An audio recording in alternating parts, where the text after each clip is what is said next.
Hello friends, kingmakers IAS அகாடமியோடைய பல இனிஷியேட்டிவில் இன்றைக்கி நம்ம ஸ்டார்ட் பண்ண போகிறது ஒரு புதிய முயற்சி. இந்த ப்ரோக்ராமுக்கு பேர் வந்து கிங்ஸ் ஹாட் சீட் அப்படின்னு பேர். ஹாட் சீட் அப்படின்னாவே உங்களுக்கு தெரியும், ரொம்ப ஒரு முக்கியமான டாப்பிக்கை பற்றி நம்ம பேசுவோம், அதற்கான தீர்வுகளை பற்றி நம்ம பேசுவோம். இந்த ப்ரோக்ராமில் நம்ம கூட வந்து கிங்ஸ் ஹாட் சீட்டில் அந்த ஹாட் சீட்டில் உட்கார்றவர் வந்து பொலிட்டிக்கல் சயின்ஸ் அண்ட் இன்டர்நேஷ்னல் ரிலேஷன்ஸில் யூபிஎஸ்சி சிவில் சர்வீஸ் கோச்சிங் கொடுக்குறதுல ஒரு முன்னணி பயிற்சியாளர், முதன்மையான பயிற்சியாளர் அப்படின்னு நான் சொல்லலாம். 15 ஆண்டுகளுக்கு மேலே political science and international relations plus Indian constitution இதில் வந்து எக்ஸ்பர்ட்டாக இருக்கக்கூடிய சத்யபால் திபக் சார் தான் இந்த ஹாட் சீட்டில் இன்றைக்கி நம்ம கூட உட்காராரு. டாபிக் வந்து டெத் பெனால்ட்டி தேவையா இல்லையா, கான்ஸ்டியூஷனில் ப்ரொவிஷன்ஸ் என்ன சொல்லுது, உலகம் முழுக்க இருக்கக்கூடிய பிற நாடுகளோட ஒப்பிட்டு பார்க்கும்போது இந்தியாவில் இருக்கக்கூடிய க்ரைம் ரேட் எப்படி இருக்குது, அந்த க்ரைம் ரேட்டுக்கு தகுந்த மாதிரி பெனால்ட்டி வந்து அதிகமாகணுமா, பனிஷ்மெண்ட் அதிகமாகணுமா, அல்லது வந்து கன்விக்ஷன் ரேட் அதிகமாகணுமா, எது முக்கியம், இப்படி பல விஷயங்களை குறித்து இன்றைக்கி ஆராய போகிறோம். Welcome to the hot seat.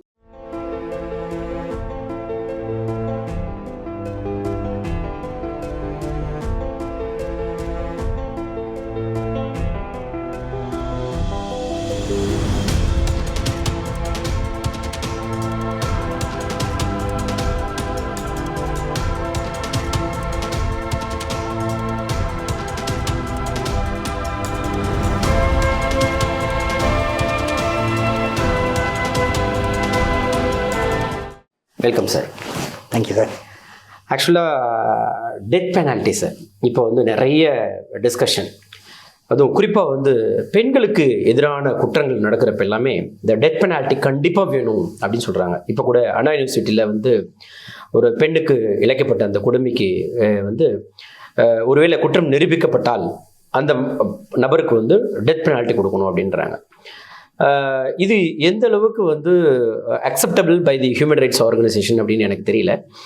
ஒரு பக்கம் வந்து டெத் பெனால்ட்டி கூடாது அப்படின்னு ஒரு ஆர்கனைசேஷன் வந்து வெயிட் பண்ணுது, ஒரு பக்கம் வந்து ஒரு விதமான ஒரு குறிப்பாக வந்து பெண்களுக்கு அகென்ஸ்டாக பண்ணக்கூடிய கிரைமுக்கு டெத் பெனால்ட்டி வேணும்னு சொல்லக்கூடிய ஒரு குரூப் இருக்குது. as a political expert, as a constitutional expert, what is your view, sir, actually? Yes, sir. Thank you, Kingmakers IAS Academy, for this wonderful opportunity. Sir, as per Indian Constitution, death penalty is retained. It is not completely abolished. அது ஏன் abolish பண்ணாமல் retain பண்ணியிருக்கணும்னு சொல்லப்படுற சில விஷயங்கள், மிக முக்கியமான விஷயம் என்னென்னா, இந்தியாவில் க்ரைம் ரேட் மிக மிக அதிகம் மற்ற கண்ட்ரிஸ் கம்பேர் பண்ணும்போது. இன்னொன்று, சமீபத்தில் மிக கொடுமையான, சாரே மென்ஷன் பண்ண மாதிரி மிக கொடுமையான சம்பவங்கள் வந்து நடந்துகிட்ருக்கு. ஒரு சமுதாயத்துடைய மனசாட்சியே வந்து கலைக்கக்கூடிய வகையில் சம்பவங்கள் நடந்துகிட்ருக்கு சார். ஸோ அப்படி நம்ம பார்க்கும்போது இந்த டெத் பெனல்ட்டி அப்படின்றது மிகவும் அவசியமான ஒரு விஷயமா கருதப்படுது சார். டெத் பெனால்ட்டி அவசியம் அப்படின்னு நீங்கள் சொல்கிறீங்க, பட் ரிஃபார்மேட்டிவ் ஜஸ்டிஸ் அப்படின்ற ஒரு விஷயம் வந்து சாருக்கு நல்லா தெரிஞ்ச ஒரு விஷயங்கள். இது வந்து நம்ம பழைய காலத்தில் வந்து பார்த்திங்கன்னா, அந்த காலகட்டங்களில் டெத் பெனால்ட்டி வந்து ரொம்ப கேஷுவலாக கொடுக்கப்பட்ட ஒரு பனிஷ்மெண்ட், ஈவன் சாதாரண குற்றங்களுக்கு கூட கொடுக்கப்பட்ட punishment. So don't you think இப்போ வந்து நம்ம வந்து கடந்த காலத்தை நோக்கி நம்ம வந்து பயணிச்சுக்கிட்டு இருக்கோம் அப்படின்ற மாதிரி நீங்கள் நினைக்கலையா? Sir, I agree to the fact that we are transforming ourselves from retributive justice to reformative justice. ஒரு மனுஷனை வந்து சீர்படுத்தணும் அப்படின்றதான் நம்மளுடைய எண்ணம். அப்படி தான் வந்து சட்டங்களும் மாறிக்கொண்டிருக்குது. 2024 கூட நம்ம பாரதிய நியாய சன்னிதா ஜூலை 1ஆம் தேதி கொண்டு வந்திருக்காங்க. அதோடைய முக்கிய நோக்கம் என்ன அப்படின்னா, தண்டிக்கப்படுவதை விட ஒருத்தனை திருத்தணும், ஒரு குற்றவாளி திருத்தி சமுதாயத்தில் திருப்பி அவங்கள மெயின் ஸ்ட்ரீம் பண்ணணும் அப்படின்றது தான் சட்டத்துடைய நோக்கமாக இருக்குது. இருந்தாலும் ஒரு சில குற்றவாளிகளை வந்து நம்ம தான் ரிஃபார்ம் பண்ண முடியும். we can reform those who can be reformed. ஒரு ரிப்பீட்டட் அஃபெண்டரை, ஒருத்தர் குற்றம் செஞ்சு அவரை வெளியில் விட்டால் இமீடியட்லி வித்தின் 6 ஹவர்ஸில் மறுபடியும் அவர் க்ரைம் பண்ணிவிடுவார்ன்ற பட்சத்தில், இல்லை மிகவும் கொடுமையான சோஷியல் க்ரைம்ஸில் ஈடுபடுற ஒரு பர்சனை, இல்லை ஒரு க்ரைம் பண்ணி வெளியே விட்டால் உடனே வந்து நாடு போயிடுவாங்க அப்படின்ற பட்சத்தில், நம்ம ரெஃபர்மேட்டிவ் ஜஸ்டிஸோட ரெட்ரிபியூட்டிவ் ஜஸ்டிஸும் ரேர் கேசஸில் இருக்கிறது நல்லதுங்க சார். Yes sir. சார், ஆக்சுவலாக அது இந்தியாவை பொறுத்தளவில் மட்டும் இல்லை, அது உலகம் முழுக்க இது பொருந்தும்னு நினைக்கிறேன். ஆனால் ஸ்காண்டினேவியன் கண்ட்ரீஸில் வந்து பார்த்திங்கன்னா டெத் பெனால்ட்டி வந்து கூடாது அப்படின்னு அனௌன்ஸ் பண்ணியிருக்காங்க. Yes sir. ஏன் கூடாது அப்படின்றப்ப அவங்க சொல்லக்கூடிய அந்த காரணங்கள் வந்து எல்லாராலையும் ஏற்றுக்கொள்ளப்பட்ட ஒரு காரணங்கள். கன்விக்ஷன் ரேட்டு வந்து பார்த்தீங்க அப்படின்னு கேட்டிங்கன்னா அங்கே ரொம்ப அதிகம். இத்தனைக்கும் கன்விக்ஷன் ரேட்டு வந்து இந்தியாவில் வந்து ரொம்ப ரொம்ப கம்மி. கன்விக்ஷன் ரேட்டு ஆனால் க்ரைம் ஜாஸ்தி, ஆனால் கன்விக்ஷன் ரேட்டு ரொம்ப கம்மி. அப்படிப்பட்ட இந்த ஒரு நாட்டில் டெத் பெனால்ட்டி வந்து தேவையா? ஏன்னா நம்ம வந்து ஸ்காண்டினேவியனோட கம்பேர் பண்ணி பார்க்குறப்ப இது ஏன்னா அவங்களே அபாலிஷ் பண்ணிட்டாங்க. நம்ம ஏன் வந்து அதை அபாலிஷ் பண்ணக்கூடாது? சார், இந்த விஷயத்தில் கன்விக்ஷன் ரேட் அதிகமாக இருந்தால் கண்டிப்பாக குற்றங்கள் குறையும் அப்படின்றது, க்ரைம் ரேட் குறையுன்றது ஒரு டைம் டெஸ்டட் ரிசல்ட். அதாவது ஒரு 100 பேர் கேஸ் ஃபைல் பண்ணுறாங்க அப்படின்னா, 100 பேர் குற்றம் புரிகிறாங்கன்னா ஒரு 90% மேலே அவங்க வந்து தண்டனைக்கு உட்படுத்தப்பட்டுட்டா கன்விக்ஷன் ரேட்டு கண்டிப்பாக அவர்கள் தண்டனைக்கு உட்படுத்தப்படுவாங்க அப்படின்னா குற்றங்கள் வந்து குறையும். ஆனால் நம்ம ஸ்காண்டினேவியன் கண்ட்ரிஸையும் இந்தியாவையும் வந்து கம்பேர் பண்ண முடியாதுங்க சார். காரணம், ஸ்காண்டினேவியன் கண்ட்ரி பார்த்திங்கன்னா ஹோமோஜினியஸ் சொசைட்டி அப்படின்னு சொல்லுவாங்க. அதாவது அங்கே இருக்கக்கூடிய மக்கள் வந்து ஒரே மதம்ன்றத விட அங்கே ஸ்காண்டினேவியன் கண்ட்ரீஸில் நிறைய பேர் ஏத்திஸ்ட்ஸ், கடவுள் நம்பிக்கை இல்லாதவர்கள். அதே சமயத்தில் கேபிட்டலிசம், ஒரே வகையான பொருளாதார கொள்கை இருக்கிற ஒரு இடம். இன்னொன்று சொசைட்டி வந்து மாடர்ன் சொசைட்டி, சமத்துவம், சகோதரத்துவம், அதுக்கப்புறம் லிபர்ட்டி, சுதந்திரம், இந்த மாதிரி கான்செப்ட்ஸை வந்து மக்கள் வந்து அவங்களுடைய வாழ்க்கை வழக்கத்திலே கொண்டவங்களா இருக்காங்க. பட் இந்தியாவை பொறுத்தளவுக்கு பார்த்தீங்கன்னா டைவர்ஸ் சொசைட்டி, பலதரப்பட்ட மக்கள் வாழும் ஒரு சொசைட்டி, டிரான்சிஷனல் சொசைட்டி அப்படின்னு சொல்லுவாங்க. அதாவது இங்கே சமத்துவத்தை பற்றியும் பேசுவாங்க, சமத்துவமற்ற நிலையை பற்றியும் பேசுவாங்க, ஜாதிப்படை நிலை பற்றியும் பேசுவாங்க. அதேமாதிரி பெண்களுக்கு உரிமை கொடுக்கணும்னு பேசுகிற ஒரு குரூப் இருக்குது. பெண்கள் இன்னுமே வந்து தங்களுடைய ட்ரெடிஷ்னலான கலாச்சாரத்துலேருந்து வெளியில் வரக்கூடாது, அவங்க கலாச்சாரத்தை பின்பற்றக்கூடியவங்களாக இருக்கணும், அதுதான் இந்தியன் ஃபெமினிசம் என்று சொல்லக்கூடிய ஒரு விஷயமும் இருக்குது. அப்படிப்பட்ட ஒரு டைவர்ஸ் டிரான்சிஷனல் சொசைட்டியில் குற்றங்கள் அதிகமாக இருக்கும். ஓகே, சமூகவியல் ஆய்வாளர்கள் வந்து ஒரு விஷயம் சொல்லுவாங்க, வேல்யூ கன்சர்ன் சொசைட்டி அப்படின்னு சொல்லுவாங்க. அதை எல்லா மக்களும் ஒரே வேல்யூஸை ஃபாலோ பண்ணாங்கன்னா அங்கே குற்றங்கள் குறைவாக இருக்கும். அங்கே வந்து மரண தண்டனைக்கு ஒரு தேவை இருக்காது, டெத் பெனல்ட்டிக்கு. ஸ்காண்டினேவியன் கண்ட்ரிஸ், இந்தியா மாதிரியான ஒரு டிரான்சிஷனல் சொசைட்டிக்கு கண்டிப்பாக டெத் பெனல்ட்டி ஒரு டெட்டரன்ஸ் எஃபெக்ட்னு சொல்கிறாங்க சார். குற்றங்களை தடுக்கக்கூடிய ஆற்றல் இருக்குது அப்படின்னு நிபுணர்கள் நம்புறாங்க சார். குற்றங்கள் அதிகமாக இருக்குது இந்தியாவில் அப்படின்னு நீங்கள் சொல்கிறீங்க. நம்மளுடைய நோக்கம் வந்து குற்றங்களை குறைப்பதற்கான பல வழிகளை ஆராய்வதை விட்டுவிட்டு இதுக்கு வந்து டெத் பெனால்ட்டி தான் ஒரு பெஸ்ட் மெத்தட் அப்படின்றது எந்த வகையில் தீர்வாகும், அது ஒரு கேள்வி. அதே போல் கன்விக்ஷன் ரேட், குற்றங்களுடைய எண்ணிக்கை ரொம்ப குறைவு ஸ்காண்டினேவியன் கண்ட்ரீஸில், ஆனால் குற்றவாளிகள் அப்படின்னு நிரூபிக்கப்படக்கூடிய கேசஸ் ஜாஸ்தி. வேறஸ் இந்தியாவில் குற்றங்களும் ஜாஸ்தி, ஆனால் குற்றவாளிகள்னு நிரூபிக்கப்படக்கூடிய அந்த கன்விக்ஷன் ரேட் ரொம்ப கம்மி. இது போன்ற ஒரு கண்ட்ரீஸில் ஜஸ்டிஸ் வந்து டெத் பெனால்ட்டி மூலமாக நம்ம வந்து நிரூபிக்க முடியும்னு நினைக்கிறீங்களா? இல்லை இந்த கன்விக்ஷன் ரேட்டை வந்து இன்க்ரீஸ் பண்ணாவே நேச்சுரலாகவே குற்றங்கள் குறையும்னு நினைக்கிறீங்க? Yes sir. சார், நான் முன்னாடி சொன்ன பதில் மாதிரியே நம்ம வந்து கன்விக்ஷன் ரேட்டை இன்க்ரீஸ் பண்ணும்போது, தண்டனை பெற ப்ரொபோர்ஷனை நம்ம இன்க்ரீஸ் பண்ணும்போது ஆட்டோமேட்டிக்காக குற்றங்கள் குறையும் சார். அதில் தான் நம்ம அதிகமாக நம்மளுடைய நேரத்தை செலவழிக்கணும். அதுக்கு தகுந்த மாதிரி நம்மளுடைய சட்டங்களை திருத்தணும். நம்மளுடைய criminal justice system, administrative system, police reforms, prison reforms, இது எல்லாமே நேற்றைய ஹிந்து நியூஸ் பேப்பரில் கூட ஓப்பன் பேஜில் எப்படி வந்து அண்டர் ட்ரையல்ஸ், அதாவது ப்ரெசென்ட்டில் வந்து ரிஃபார்ம் கொண்டு வர முடியும், கன்ஜெஷனை குறைக்க முடியும் அப்படின்னு சொல்லி ஒரு ரிப்போர்ட் சப்மிட் பண்ணியிருக்காங்க. பிரசிடென்ட் அதை வெளியிட்டிருக்காங்க. ஸோ அதுலேயும் கூட வந்து நியூ டெக்னாலஜிஸ் யூஸ் பண்ணி நம்ம வந்து ரெஃபர்மேட்டிவ் ப்ராக்ரஸை சொல்லணும். ஓப்பன் ப்ரிசன் கான்செப்ட் அப்படின்னு சொல்கிறாங்க. அதாவது திறந்த சிறைச்சாலைகள் அப்படிலாம் நம்ம பேசுகிறோம். ஸோ அதன் வழியே நம்ம போயிட்டு இருக்கும்போது அதே சமயத்தில் குற்றங்களை 2 வகையாக பிரிக்கணும். மிக கொடுமையான குற்றங்கள், அதுக்கப்புறம் திருத்தங்கள் கொண்டு வரக்கூடிய குற்றவாளிகள் அப்படின்னு சொல்லி இன்னொன்றும் சொல்லுவாங்க, we have to punish the crime not the criminal. ஆனால் ஒரு சில ரிப்பீட்டட் அஃபெண்டர்ஸ், அதுவும் ஹீனியஸ் கிரைம்ஸு, சமுதாயத்துடைய கலெக்டிவ் கான்சைன்ஸ்ன்னு சொல்லுவாங்க. அடிப்படையான ஒரு அந்த உணர்வு, மனித உணர்வு தாண்டி ஒரு கிரைம் ஒன்று நடக்குது அப்படின்பொழுது இந்த மாதிரி தண்டனை வந்து அட்லீஸ்ட் ஸ்டாட்யூட் புக்லேயாவது இருக்கும் சார். அதற்கான நடவடிக்கைகள் நம்மளுடைய அரசாங்கம் எடுத்துக்கணும் சார். தீர்ப்புகள் அப்படின்னாவே திருத்தப்படலாம் அப்படின்ற ஒரு வாய்ப்பு உண்டு. ஓகே, அப்படி இருக்கிறப்ப சில நேரங்களில் கொடுக்கப்படக்கூடிய டெத் பெனால்ட்டின்ற தீர்ப்பு திருத்தப்பட முடியாத ஒரு தீர்ப்பாக அமைஞ்சிரும். சில நேரங்கள் குற்றம் செய்யப்படாத ஒரு நபருக்கு கூட குற்றவாளின்னு நிரூபிக்கப்பட்டு டெத் பெனால்ட்டி கொடுத்த வரலாறு உண்டு. டேவிட் வந்து யூஎஸில் இருக்கக்கூடிய டேவிஸ் கார்லோஸ் வந்து யூஎஸில் 2 பேரில் வந்து ஒருத்தர் ட்வின் பிரதர்ஸ் உங்களுக்கு தெரியும், ஒருத்தர் வந்து குற்றம் பண்ணியிருக்காரு, இன்னொருத்தர் வந்து பாதிக்கப்பட்டு அவர் வந்து டெத் பெனால்ட்டி கொடுத்துட்டாங்க. இது போன்ற சூழலில் வந்து பார்த்திங்கன்னா ஒரு நிரபராதி வந்து தண்டிக்கப்பட்டுறாரு. இந்த இது வந்து இர்ரிவர்சிபிள். ஸோ அதனால் இது போன்ற விஷயங்களில் நம்ம கொஞ்சம் தப்பு பண்ணிவிடும். ஏதாவது 1000 வந்து குற்றவாளிகள் வந்து தப்பி விடலாம், ஒரு நிரபராதி தண்டிக்கப்படக்கூடாது. அதான் வந்து நம்மளுடைய நீதி வந்து சொல்லுது. பட்டு இது போன்ற சந்தர்ப்பங்களில் இந்த டெத் பெனால்ட்டிக்கு பொறுத்த வேறு ஏதாவது பெனால்ட்டி இருக்கலாமே. ஆனால் இப்போ அண்ணா யூனிவர்சிட்டி கேஸை பொறுத்தளவில் வந்து பார்த்திங்கன்னா, ஃபார் எக்ஸாம்பிள், அவர் குற்றவாளியா இல்லை நிரபராதியா என்னன்னு தெரியாது, ஆனால் குற்றம் நடந்தது உண்மை. அந்த குற்றத்திற்கான காரணம் யாருன்னு தெரியாது. ஒருவேளை அவசரப்பட்டு அவருக்கு வந்து டெத் பெனால்ட்டி கொடுத்துட்டுன்னு வச்சுக்கோங்க.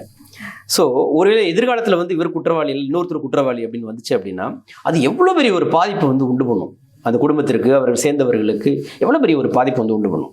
எஸ், அஃப்கோர்ஸ் அண்ணா யூனிவர்சிட்டி பொறுத்தவரை அவரே வந்து கன்ஃபெஷன் ஸ்டேட்மெண்ட்டே ஆல்மோஸ்ட் வந்து கொடுத்துருக்காரு. அது வேற கேஸு. பட் ஒரு உதாரணத்துக்கு நான் சொல்கிறேன். Yes sir. சார், நான் உங்களுடைய கடைசி ஸ்டேட்மெண்ட்லேருந்தே இது தொடங்குறேன். ஒரு குற்றம் சாட்டப்பட்டவர், அதுவும் வந்து மரண தண்டனை பெறக்கூடிய அளவுக்கு ஒரு குற்றம் சாட்டப்பட்ட ஒருவர் அவராகவே தானாக வந்து ஒரு ஸ்டேட்மெண்ட் கொடுத்தா போலீஸ்கிட்ட, நான் தான் இந்த தப்பு பண்ணேன் அப்படின்னாலும் அந்த ஒரு ஸ்டேட்மெண்ட் வச்சு மட்டுமே கடைசி தீர்ப்பு வழங்கப்பட மாட்டாது. அதுக்கப்புறம் விசாரணை நடக்கணும், புலன் விசாரணை நடக்கணும், இன்னும் பல தகவல்கள் திரட்டணும். அந்த தகவல்கள் வந்து அவர் சொன்ன ஸ்டேட்மெண்ட்க்கு எக்ஸாக்டாக ஒத்து போகணும். அதுக்கப்புறமேட்டு தான் நீதிமன்றம் அவருக்கு மரண தண்டனை வரும். அது மட்டும் இல்லாமல் இந்தியாவில் ஒரு மரண தண்டனைக்கு ஏற்ற ஒரு குற்றத்தை செய்தவர் மட்டுமே மரண தண்டனைக்கு உட்படுத்தப்பட வேண்டும் என்பதற்காக சில வழிமுறைகள் வந்து நம்முடைய கான்ஸ்டியூஷன்லையும் நம்முடைய சட்டங்களையும் கொடுத்துருக்காங்க சார். அது என்னென்ன கான்ஸ்டியூஷனல் ப்ரொவிஷன்ஸ் என்னென்ன இருக்குது சார்? ஏதாவது நம்மளுடைய ஏதாவது கமிட்டிஸ் வந்து இதுக்காக போட்டிருக்காங்களா? அந்த கமிட்டிஸ் என்ன ரெக்கமெண்டேஷன்ஸ் கொடுத்துருக்கு ப்ரீவியஸ் இயர்ஸில்?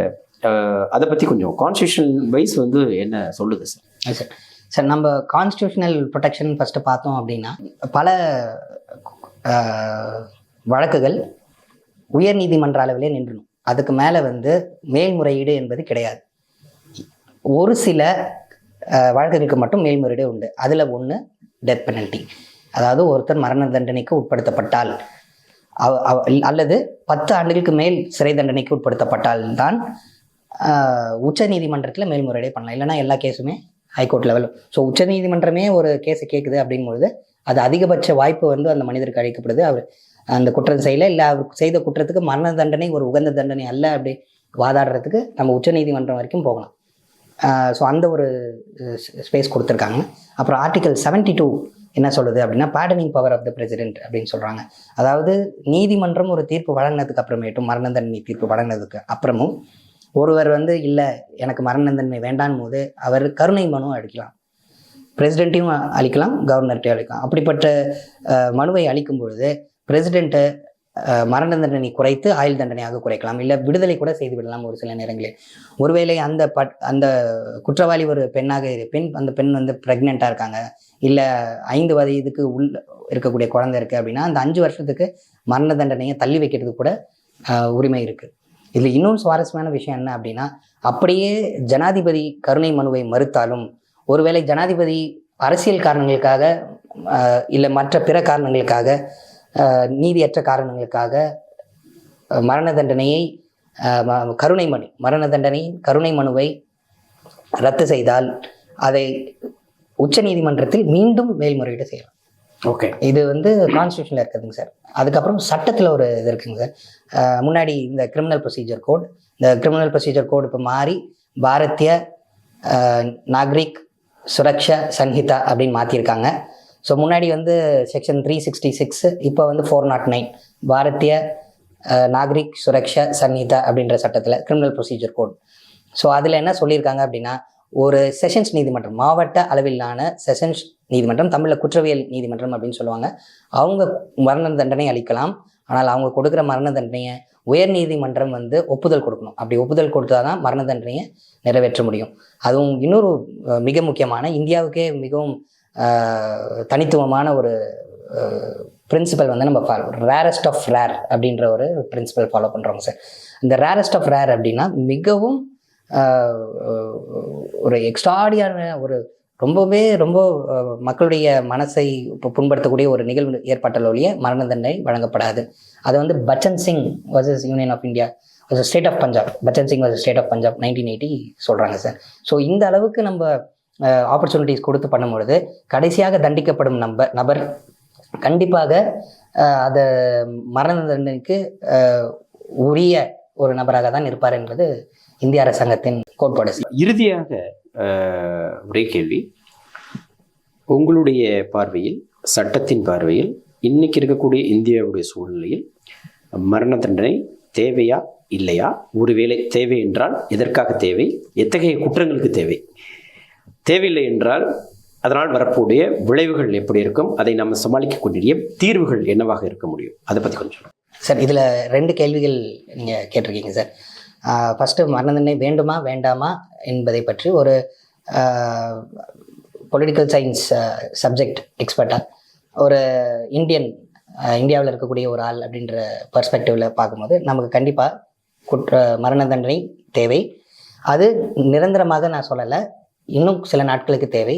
வருங்காலத்தில் ஒரு நேரம் வரும்போது மரண தண்டனை கண்டிப்பாக வேண்டாம் என்று நாம் சொல்லலாம்.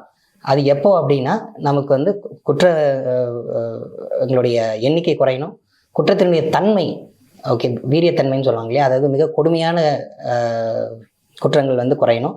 மிக கொடுமையான குற்றங்கள் அப்படின்னு நம்ம சொல்லும் போது நம்ம வந்து இன ரீதியாக, ஜாதி ரீதியாக, மத ரீதியாக ஏற்படும் வன்முறைகள், ஹேட் கிரைம்ஸ் அப்படின்னு சொல்லுவாங்க, மாப் லிஞ்சிங் அப்படின்னு சொல்லுவாங்க. ஒரு இனக்குழு வந்து அவங்க மேலே இருக்க வெறுப்பின் காரணமாக அவங்கள இது பண்ணுறது.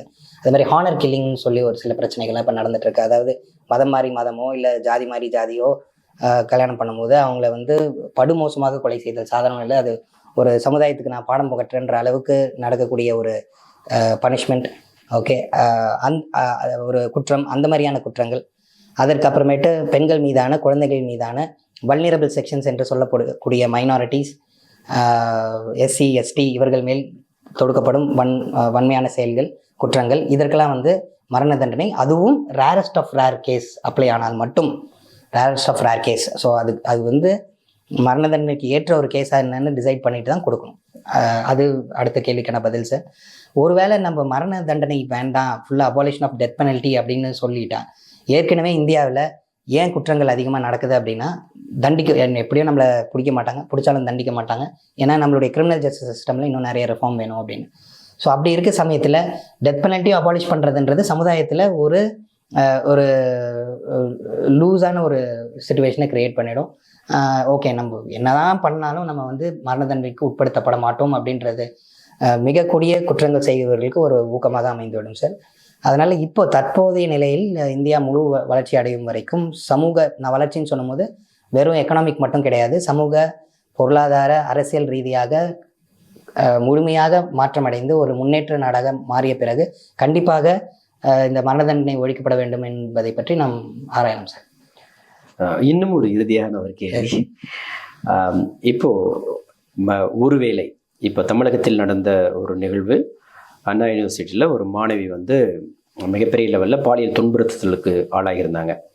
ஒருவேளை அந்த நபர் உடைய குற்றம், ஞானசேகர்ன்ற ஒரு நபர் வந்து பிடிபட்டிருக்காரு, அவர் வந்து என்கொயரி பண்ணிக்கிட்டு இருக்காங்க. குற்றம் நிரூபிக்கப்பட்டால் அவருக்கு மரண தண்டனை வழங்கப்படுவது நியாயம் என்பது உங்களுடைய கருத்தா? சார், இதில் வந்து குற்றம் நிரூபிக்கப்பட்டு அந்த குற்றம் வந்து ஒரு தடவை நடந்த குற்றம் இல்லை, பல பேர் மேல் தொடுக்கப்பட்ட ஒரு குற்றம். It's repeated offence.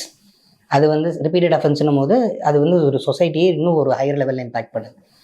அடுத்து இது வந்து வெறும் பாலியல் சம்மந்தப்பட்ட ஒரு பிரச்சனையாக இருந்தாலும் பரவாயில்ல, இது வந்து ஒரு அத்தாரிட்டி ரிலேட்டட் இஷ்யூ. அதாவது தன்னுடைய அதிகாரத்தை செலுத்தும், தன்னுடைய ஒரு பொறுப்பு கொடுத்துருக்கிற இடத்துல, ரெஸ்பான்சிபிலிட்டி கொடுக்குற இடத்துல, அந்த இடத்துல வந்து இந்த கிரைம் நடந்திருக்கு அப்படின் பொழுது இது மரண தண்டனைக்கு ஏற்ற ஒரு வழக்காக அமையும் சார். இன்னொன்று, அப்படி மரண தண்டனை வழங்கப்பட்டாலும் அது மேலிடத்துல போய் ரத்து செய்கிறது பெட்டர் தென் ஃபர்ஸ்ட் இன்ஸ்டன்ஸ்லேயே வந்து இப்போது நம்ம வெஸ்ட் பெங்காலில் நடந்த மாதிரி, வெஸ்ட் பெங்காலில் அந்த ஹாஸ்பிட்டலில் நடந்த ஒரு பிரச்சனைக்கு மரண தண்டனையில் லைஃப் இம்ப்ரிசன்மெண்ட் அப்படின்னு சொல்லிட்டாங்க. ஏன்னா அது ரேரஸ்ட் ஆஃப் ரேர் கேஸில் வராதுன்னு. அதுக்கே சமுதாயத்தில் நிறைய பேர் கிளர்ச்சி அடைந்து எழுந்தாங்க. ஸோ நம்ம அரசியல் சூழ்நிலையும் கருதி ஓகே, மரண தண்டனை இனிஷியலாக கொடுக்கப்படும். அந்த குற்றவாளிக்கு தான் அதுக்கு தகுதி இல்லாதவர், ஐ மீன் அதுக்கு உற்றவன் அல்ல என்பதை நிரூபிக்க தேவையான அனைத்து ஆப்பர்ச்சுனிட்டிஸும் கொடுக்கும். அது சார். நன்றி சார். மனிதன் இருக்கும் வரை மனிதாபிமானம் இருக்கும். மனிதாபமற்ற மனிதன் இருக்கும் வரை மரண தண்டனை இருக்கும் என்பதுதான் இன்றைய இந்த ஹாட் சீட்டில் நமக்கு கிடைக்கப்பட்ட ஒரு அற்புதமான தகவல். இந்த தகவலோடு இன்றைய நிகழ்ச்சி நிறைவேறுகிறது.